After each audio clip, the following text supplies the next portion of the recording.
बिस्मिल्लाहिर्रहमानिर्रहीम अस्सलाम वालेकुम। इस वक्त आप मनाजिर देख सकते हैं आपकी स्क्रीन पर। ग्रीस में, यूनान में इस वक्त लोग सड़कों पर निकल चुके हैं और वो अपनी हुकूमत के खिलाफ एहतजाज कर रहे हैं और कह रहे हैं कि तुम लोगों ने जानबूझकर उस बॉट को उलटने दिया जिसमें लोगों की जिंदगियां चली गईं। तकरीबन 800 लोगों में आप अंदाज़ा कर लें कि सिर्फ 400 के करीब पाकिस्तानी थे, यानी पौने 800 के करीब अगर होंगे उसमें 400 पाकिस्तानी थे और हैरान कुन तौर पर सिर्फ 12 पाकिस्तानी बचे हैं। क्यों?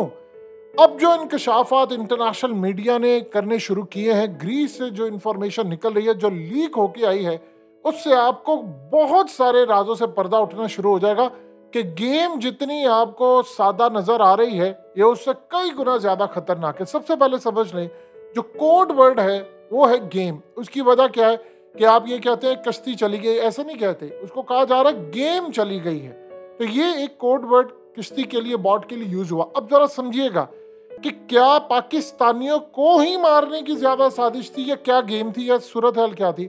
सबसे पहले जो बॉट है उसके अंदर भी दर्जे रखे गए थे कि पाकिस्तानी कहां पर बैठेंगे, लीबिया के लोग कहां पर बैठेंगे, इजिप्ट के लोग कहां पर बैठेंगे। आप एक बात हैरान कुन तौर पर समझे, अभी तक किसी भारतीय की कोई खबर नहीं आई कि वो बॉट पर था या नहीं था।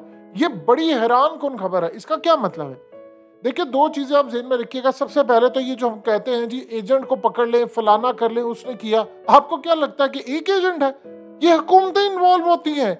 आपको क्या लगता है कि ये जो पाकिस्तानी, अब रॉयटर्स ने कहा है कि यहाँ से पहले निकले, फिर दुबई गए, दुबई से लिबिया गए, फिर लिबिया से आगे ये लोग जाते हैं डिफरेंट एरियाज में, ग्रीस के बाद ये आगे जाते हैं इटली। अब आप एक बात बताएं कि लिबिया में एक 6-7-8 महीने से रह रहे हैं, तो लिबिया की हुकूमत को नहीं पता था इतने ज्यादा गैर कानूनी है? या ग्रीस से जो रूट जा रहा है तो बॉर्डर पुलिस झक मार रही है, सब पैसे खा रहे हैं, एक एक रुपया चल रहा है। एग्जैक्टली इसी तरह जिस तरह लंदन के अंदर दुनिया की सबसे बड़ी मनी लॉन्ड्रिंग हो रही है, पनामा में हो रही है, स्विस बैंकों में पैसा जा रहा है, तो वहां की हुकूमतों को नहीं पता, वो खुद शामिल होते हैं। अब आते हैं इस सारी सूरत हाल के अंदर कि मामला क्या है। मामला कुछ इस तरह से है कि पाकिस्तानियों को उन्होंने कहा कि बॉट के अंदर तो तय खाने वाली जगह थी, उसके अंदर पाकिस्तानियों को रखा गया और बॉट के ऊपर पहले से 6 लोग मरे पड़े थे, उनकी लाशें वहां पर पड़ी हुई थी। तो इस सारी सूरत हाल में लिबिया के लोग, शाम के लोग और डिफरेंट तरह के लोग, उनकी कैटेगरीज बनाएगी और कहा कि पाकिस्तान इस काबिल नहीं है, लिहाजा इनको सबसे पहले नीचे रखो कि अगर बॉट या कोई उलटती है तो सबसे पहले दूसरी नेशनैलिटीज के लोगों को बचाया जाएगा, पाकिस्तानी मरते हैं तो मरे। अब सवाल यहाँ पर यह पैदा होता है कि जब आपने बॉर्ड के अंदर तय खाने दीगर जगहों पर पाकिस्तानी को रखा, जब वो उल्टेगी तो जाहिर सी बात है जो पहले ऊपर हैं वो बचेंगे और इस सारी सूरत हाल में पाकिस्तानी को निकलने का मौका ही नहीं मिलेगा। और जितने आप देखिए, सिर्फ 400 पाकिस्तानी हो और 12 बचे हैं सिर्फ, यानी आप इमेजिन कर लें। और इनमें से वो पाकिस्तानी है जो लिबिया के अंदर साल साल गुजार कर आए। अब सवाल यहाँ पर यह है कि ऑर्डर किसने जारी किया था कि कश्ती को उलट दो? वहां पर वो कह रहे हैं कि जी इन्होंने रस्सियों से खींचकर जानबूझकर कश्ती को उल्टाया। कश्ती का इंजन खराब था बॉट का, और कई लोग वैसे ही मरना शुरू हो गए थे क्योंकि वहां पर एग्जॉस्ट होना शुरू हो गया था। उन्होंने कहा कि 6 दिन तक वो एक ही जगह के ऊपर कश्ती खड़ी रही। अब यहाँ जो सबसे बड़ी बात यह है कि जब वहां पर रेस्क्यू वाले आए हैं, उन्होंने आकर देखा है, तो उन्होंने बचाया क्यों नहीं है?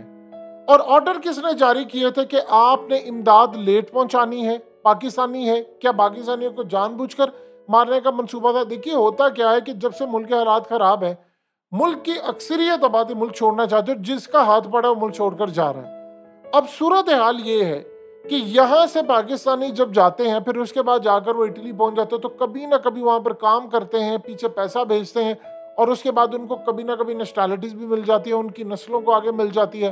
नेशनैलिटीज लेके तो फ्यूचर के अंदर और यूरोप के अंदर एक अच्छा खासा मकाम बना लेते हैं। और जाहिर सी बात है, जो इतनी मेहनत करके गया, कोई मिसाल के तौर पर 25 लाख लगा कर गया, कोई 30, कोई 35 लाख, तो डिपेंड करता है कौन कितने लाख लगा कर गया है। और वहां पर जाकर उसने जाहिर सी बात है कुछ अपनी चीजें बेची हैं, लोगों से उठाए, तो उसे पैसे वापस करने होते हैं। अब यहाँ सूरत हाल ये है कि पाकिस्तानियों के बारे में एक एक बंदे को, लिबिया को पता था इसमें इतने पाकिस्तानी हैं, ग्रीस की बॉर्डर पुलिस को पता था, यूनान की, उनको एक एक चीज का पता था, तो उन्होंने वहां पर मदद क्यों नहीं की? और पाकिस्तानियों को बी क्लास यानी 3rd क्लास दी है माइग्रेंट बोट के ऊपर भी।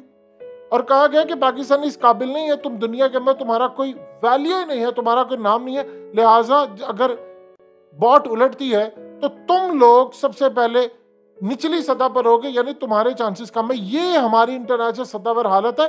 ये याद रखिए कि ये उस लेवल का नहीं है कि आप पासपोर्ट लेकर जा रहे हैं, एयरपोर्ट के ऊपर आपकी चेकिंग है, ये वहां के लेवल है। और वहां के लोगों ने बताया, जो सूरत हाल सामने आ रही है, कि जानबूझकर ग्रीस की बॉर्डर पुलिस ने एक तो वहां पर उनको जाने दिया, उनको रूट का पता होता है कश्तियां कहां से जा रही है, पैसा खाते हैं, एक एक बंदे का रेट तय होता है, सारी हुकूमतें इन्वॉल्व होती हैं उसमें। बॉर्डर क्रॉस करना ऐसे थोड़े हो जाता, फिर आगे जाकर फिर उनको चेक करना, फिर आगे मामला रखना। तो लिहाजा इस सारी सूरत हाल के अंदर ये जो सारे सीन हो रहा है, इस वक्त मामला सामने आ रहा है, उसको आप जरा अच्छी तरह समझे कि बॉर्डर पुलिस ने पैसा खाया था। अब यूनान की जो पुलिस थी या वहां की जो रेस्क्यू टीमें थी, वो जानबूझकर लेट आई। पहले वो हेलीकॉप्टर पर चक्कर लगाते रहे, देखते रहे। सवाल ये पैदा होता है कि क्या ऑर्डर जारी हुए थे कि पाकिस्तानी इनको डुबो ताकि दोबारा ये जाने की वहां से कोशिश ना करें? ये एक अहम तरीन सवाल है। देखिए, दो चीजें आप ज़हन में रखिएगा, जब आप पूरी दुनिया के अंदर आपके खिलाफ ऑपरेशन चल रहे होते हैं, अब आप देखिए कि इस मामले के बाद कितने सारे ऐसे लोग हैं जिन्होंने अपना जाने का जो इरादा है वो तर्क कर दिया है। अब यूरोप के अंदर देखिए, यूनान की जो सूरत हाल है वो तो खुद बैंकरप्ट हुआ पड़ा है, उनकी तो हालत ही इतनी बुरी है उनकी तो, वरना यूनान के अंदर उतर जाते हैं। अब वो कह रहे हैं जी हमने इसलिए रेस्क्यू इनको नहीं किया कि ये सारे कह रहे थे कि जी हमने आगे जाना है, इटली जाना है, तो आप हमें रेस्क्यू ना करें, हमें वो गिरफ्तार करेंगे। आप एक बात बताएं, जिस बंदे को मौत नजर आ रही हो वो इटली जाने की कोशिश करेगा, जब उसको पता होगा कि मैंने यहाँ मर जाने की, वो कोशिश करेगा कि भाई मेरी जान तो बचा ले, मुझे यूनान ही ले जा, मैं फिर कभी ना कभी पहुंच ही जाऊंगा इटली। बहुत सारों के पास ना आईडी कार्ड है, ना पासपोर्ट था, ना कुछ था, एजेंटों के पास था।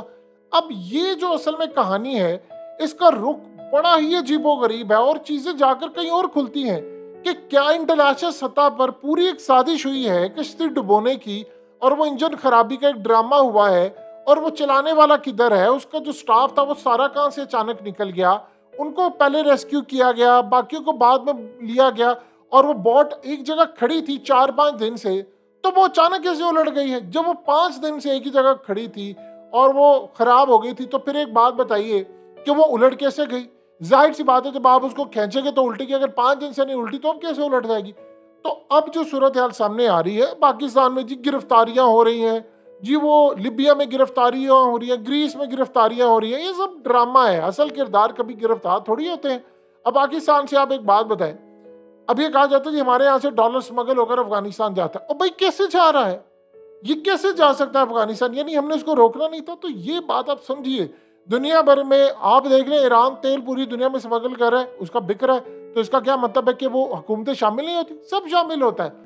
लेकिन सवाल यहाँ पर यह होता है कि क्या स्पेशल ऑर्डर्स जारी किए गए थे कि इसमें पाकिस्तानी है, इनको सबक सिखाने के लिए कि यूरोप तक ये ना जाए, ये अपने मुल्क में रहे, हालात इनके मजीद खराब है, ये बाहर ना जाए। क्योंकि आप जब बाहर जाते हैं तो आप जाहिर सी बात है पैसा भेजते हैं, आपके मुल्क की इकोनॉमी को। देखिए, एक बात ज़हन में रखिएगा, ये जो खास तौर पर इंसानी स्मगलिंग करने वाले होते हैं, उनका धंधा तो इसी तरह चलता है कि लोग जाते रहे। उनके लिए तो ये इंसिडेंट बहुत खतरनाक है, क्योंकि बहुत सारे लोग अब जाने से इनकार कर देंगे। लेकिन सवाल ये पैदा होता है कि वहां पर अगर उनके लोग कह रहे हैं कि यूनान के लोगों ने जानबूझकर, उनके अमले ने, उनकी हुकूमत समेत सब ने जानबूझकर ये कश्ती डूबने दी और प्लानिंग के साथ पाकिस्तानियों को निचली सतह पर रखा, उनको मरने दिया गया, और जो ऊपर वाले थे उनमें से कई लोगों को बचा लिया गया, और ज्यादातर पाकिस्तानी यानी 400 में से आपके 12 लोग बचे हैं, क्योंकि आपने स्ट्रेटेजी और प्लानिंग ही ऐसी बनाई हुई थी कि उसमें वो बच ही ना सके। तो ये जो असल में सूरत हाल है, आप इसको इन्वेस्टिगेट करें तो आपको इंटरनेशनल सतह पर जाकर बड़े लेवल की कार्रवाई पता चलेगी कि ऑर्डर कहीं और से आए थे। एक भी इसमें अभी तक किसी इंडियन की शमूलियत की इतला नहीं, हो सकता है बाद में कुछ पता चले, लेकिन अभी तक कोई इतला नहीं आ रही। तो ये मामला बड़ा ही संगीन है, और इसमें देखिए, इसमें बड़े बड़े लोग इन्वॉल्व है, लेकिन वो सामने नहीं आएंगे। उसकी वजह क्या है? उसकी सबसे बड़ी वजह यह है कि वो इसलिए सामने नहीं आना चाहते कि उनका धंधा है। आप वही छोटे मोटे लोग पकड़ेंगे जी, वो एजेंट पकड़ लिया, अब भाई ये छोड़ दे कहानी। सबको पता होता है, हमेशा मामला होता है छोटे मोटों की कुर्बानी का बकरा बनाया जाता है। इस वक्त जो हालात है, जो मामला था, वो क्लियरली बता रहे हैं कि बहुत बड़ी एक साजिश हुई है, और इसके अंदर हालात बड़े खराब थे। पहले होता ही था कि आपने खबरें ये सुनी होंगी कि यूनान जाने वाले फलाने किश्ती उलट गई, तो तकरीबन सबको बचा लिया गया, थोड़े से लोग।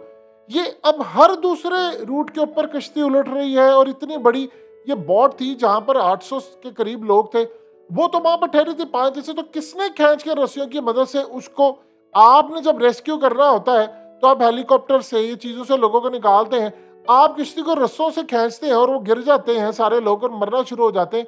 ये मामला इतना सादा नहीं है, इसके ऊपर बड़े लेवल की तहकीकात की जरूरत है।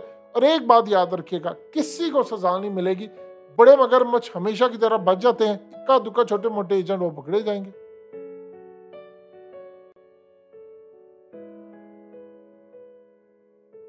हकीकत टीवी को सब्सक्राइब करना मत भूलें, वीडियो को लाइक करें, शेयर करें और कमेंट सेक्शन में अपनी राय का इजहार जरूर करें।